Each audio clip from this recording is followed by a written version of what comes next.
करो। स्वर आ गया, स्वर आ गया। अपना बंद करो और चलिए क्लास को शुरू करते हैं। आज हम लोग पढ़ेंगे यूनिट सेल के अगले टाइप के बारे में। कल हमने पढ़ाया था आप लोग को यूनिट सेल के एक टाइप के बारे में जिसका नाम है primitive cubic unit cell. Primitive cubic unit cell कल हमने पढ़ाया था। आज हम लोग पढ़ेंगे body centred cubic unit cell. कल में तो कोई दिक्कत नहीं हुआ था। आज हम लोग पढ़ेंगे बी नंबर में body centred cubic unit cell. तो किस यूनिट सेल को हम लोग body centred cubic unit cell कह सकते हैं, आज हम लोग को इसी के बारे में थोड़ा समझना है। ध्यान से समझिएगा, ये बहुत ही इंपॉर्टेंट पार्ट है। इससे हर बार कंपटीशन लेवल से लेकर बोर्ड एग्जामिनेशन तक क्वेश्चन पूछा गया है और पूछा ही जाता है। इससे तो क्वेश्चन पूछा ही जाता है, ठीक है। इसलिए इसको ध्यान से समझना है। Body centred cubic unit cell, जिसको शॉर्ट में बीसीसी कहते हैं, किस प्रकार की यूनिट सेल को body centred cubic unit cell कहेंगे, ये समझना है। तो इसके लिए इससे रिलेटेड बातें ये है कि वैसा यूनिट सेल जिसके सभी कॉन्स्टिट्यूएंट पार्टिकल्स यानी all constituent are present at all corners,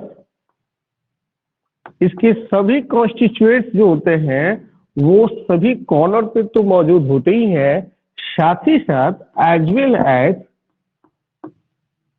one of them, उनमें से कोई एक, यानी जितने भी कॉन्स्टिट्यूएंट्स हैं उनमें से कोई एक इज प्रेजेंट एट सेंटर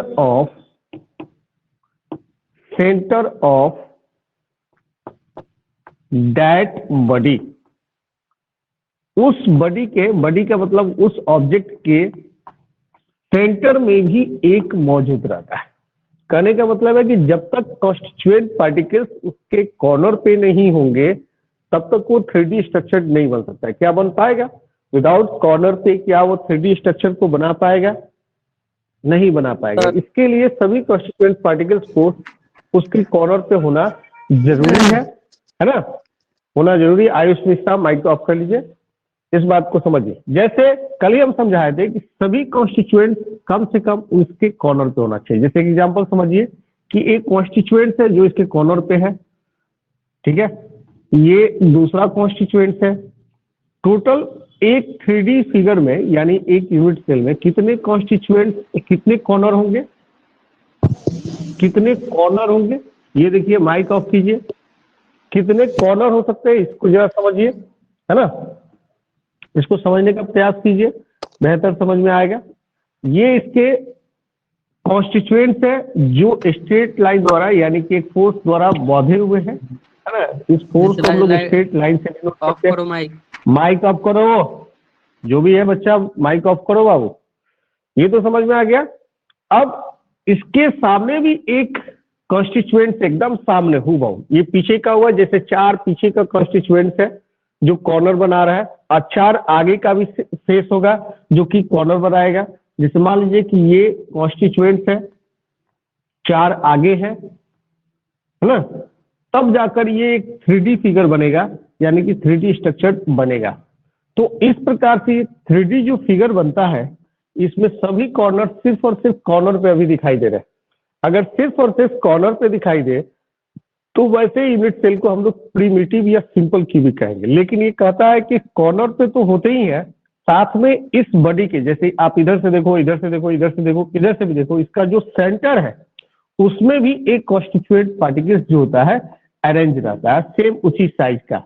ये सेंटर में एक कॉन्स्टिट्यूएंट यानी एकदम ठीक बीच में, इधर से, ऊपर से, बाएं से, दाएं से, किधर से भी देखे तो एग्जैक्ट बीच में एक कॉन्स्टिट्यूएंट पार्टिकल रहता है जिससे ये मिलकर बना होता है। तो ऐसे यूनिट सेल को हम लोग बॉडी सेंटर्ड के नाम से जान सकते हैं, ठीक है। इसको बेस्ट तरीके से समझने के लिए मैं आपको एक और एग्जांपल समझाता हूं, ध्यान से समझिएगा।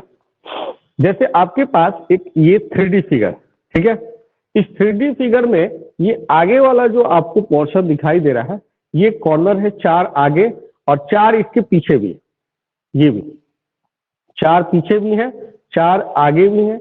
ये 4 आगे कॉर्नर कॉन्स्टिट्यूएंट्स अरेंज किए गए हैं कॉर्नर पे, और 4 मान लो कि पीछे किए गए हैं। क्या ये 3D बन जाएगा कि नहीं बन जाएगा? बनेगा। अब यहाँ पे आपको मैं थोड़ा डायरेक्टली कैमरे के सामने ले जाकर दिखाता हूँ। यहाँ पे जो भी गोला होगा, कॉन्स्टिट्यूएंट्स होगा ऐसे, जो नीचे की तरफ भी कवर करेगा, ऊपर की तरफ भी कवर करेगा, यहाँ पे कवर करेगा। ठीक उसी तरह नीचे भी होगा कॉन्स्टिट्यूएंट्स, जो गोला इस चारों तरफ से कवर करेगा। ठीक इसके पीछे भी होगा, सामने भी होगा। यानी इसके 8 कॉर्नर पे 8 कॉन्स्टिट्यूएंट पार्टिकल्स अरेंज होंगे, जो इसको बनाने में मदद करेंगे, 3D फिगर को बनाने में। साथ ही इसमें से कोई एक कॉन्स्टिट्यूएंट एज ए स्फीयर के रूप में इसके बॉडी के एकदम ठीक सेंटर में होगा। जैसे मान लीजिए कि यह एक बॉडी है, और इस बॉडी के ठीक बीचों बीच, जैसे ये बॉडी है आपको दिखाई दे रहा है, इसके ठीक बीचों बीच एक कॉन्स्टिट्यूएंट है, ठीक बीचों बीच। तो इस प्रकार का अगर फॉर्मेट बने तो ऐसे यूनिट सेल को हम लोग क्या बोलेंगे? Body centred cubic unit cell बोलेंगे। इसमें कोई डाउट है किसी को? एनीबॉडी?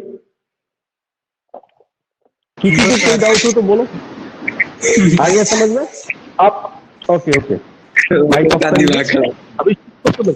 अब यहाँ पे समझिए, हम यहाँ पे कॉन्स्टिट्यूएंट तो भले ही छोटे साइज में रिप्रेजेंट किए हैं, माइक ऑफ कर लीजिए।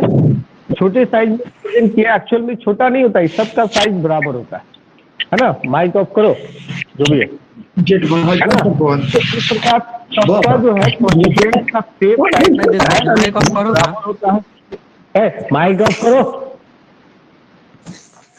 इस लड़का सब। इसके जो कॉन्स्टिट्यूएंट्स होते हैं, ये कॉन्स्टिट्यूएंट्स आप ये समझो कि सभी सेम शेप साइज के होते हैं। ये डिस्टेंस थोड़ा दिख रहा है, एक्चुअल में डिस्टेंस होता नहीं है। ये कॉन्स्टिट्यूएंट्स अरेंज जो होते हैं एकदम टाइटली पैक्ड होते हैं और एक दूसरे से टाइटली पैक्ड होते हैं। ठीक है, यानी ये सभी एक दूसरे से जुड़े होते हैं, बट डिस्टेंस दिखाएंगे तभी हमको 3D फिगर पूरी तरह समझ में आ पाएगा। ये बोर्ड है ना? इसको समझने के लिए थोड़ा डिस्टेंस दिखाना इसमें जरूरी है। अगर हम डिस्टेंस नहीं दिखाएंगे तो फिर 3D फिगर को समझने के लिए थोड़ा विशेष दिमाग लगाना होगा, जो कि कुछ ऐसा बन सकता है स्ट्रक्चर के हिसाब से। ठीक है, कुछ ऐसा बनेगा। ऊपर वाला ये शेप दिखाई दिया। फिर इसके बाद कॉन्स्टिट्यूएंट्स मान लो कि इधर भी हो सकते हैं। ठीक है, इधर भी हो सकते हैं, इधर भी हो सकते हैं, इसके आगे भी हो सकते हैं, इधर भी आगे भी हो सकता है, इधर भी हो सकता है, इधर भी आगे हो सकता है, इधर भी हो सकता है, इधर भी हो सकता है, इधर भी हो सकता है, नीचे भी जा सकता है। तो इस प्रकार के कॉन्स्टिट्यूएंट्स को समझना है। तो अब कॉन्स्टिट्यूएंट्स को आप समझेंगे जब, तो ये कॉन्स्टिट्यूएंट्स जब एक दूसरे करीब आना शुरू करेगा तो इससे इसका सेंटर तक मिलेगा। फिर किसी का माइक ऑन हो गया है ना? फिर इसका भी सेंटर ठीक उसी तरह क्लास से रिमूव कर देंगे, अभी समझ में आ जाएगा, बता रहे सर। फिर परेशान कर रहा है ना? अब इस चीजों को समझिए, आप इस चीज को अच्छी तरह समझ गए है ना? तो ऐसा ही फिगर यहाँ पे बना हुआ है, एकदम बिल्कुल ऐसे ही कॉन्स्टिट्यूएंट जो होते हैं एक दूसरे से अरेंज होते हैं। आप बिल्कुल देख के समझ रहे हैं कि ये कॉन्स्टिट्यूएंट इससे, यह कॉन्स्टिट्यूएंट इससे, सब एक दूसरे से टाइटली पैक्ड है और इसे कट के एक 3D फिगर बना हुआ। तो इस 3D फिगर में आप देखो, ये हिस्सा भी है, ये हिस्सा भी है, इधर वाला भी उसी तरह एक हिस्सा इधर भी है और एक हिस्सा इधर का भी है, ये भी मिला हुआ है, एक हिस्सा इधर का भी मिला हुआ है। ठीक उसी तरह इसमें से भी कुछ पार्ट कटे, कुछ पार्ट इधर से भी कटे, है ना? तो इस तरह से आपको एक नया शेप दिखाई देगा और यह शेप 3D स्ट्रक्चर्ड में होगा। क्या ऐसा है या नहीं है? बिल्कुल है, समझ में आ रहा है? तो इस अरेंजमेंट को समझ रहे हैं आप कि इसमें कॉन्स्टिट्यूएंट पार्टिकल्स बिल्कुल टाइटली पैक्ड होते हैं। भले ही आपको यहाँ पे डिस्टेंस दिखाई दे रहा है, बट ये एक्चुअल में टाइटली पैक्ड होता है। लेकिन हमको अभी डिस्टेंस दिखाना जरूरी है, क्योंकि गैप दिखेगा तो स्पष्ट फिगर आपको समझ में आ पाएगा, क्लियर फिगर आपको समझ में आ पाएगा। लेकिन मेरे कहने का मतलब है कि इसके कॉन्स्टिट्यूएंट पार्टिकल्स कॉर्नर पे तो होते ही हैं, साथ में एक बॉडी में, बॉडी के जो सेंटर है, बीच का जो पार्ट है, उस हिस्से में भी एक कॉन्स्टिट्यूएंट पार्टिकल्स होता है। अगर ऐसा फॉर्म हो तो ऐसे यूनिट सेल को हम लोग BCC यानी body centred cubic unit cell के रूप में जानेंगे। किसी को कोई दिक्कत इसको समझने में?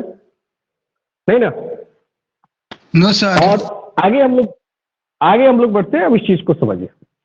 अब इससे रिलेटेड एक क्वेश्चन आता है कि how many number of atoms in BCC sir unit आज से, को समझ में आ यानी गया। नहीं सर। किसी रुक जाओ 2 मिनट रुक जाओ, तुम लोग का उपाय हम करते हैं।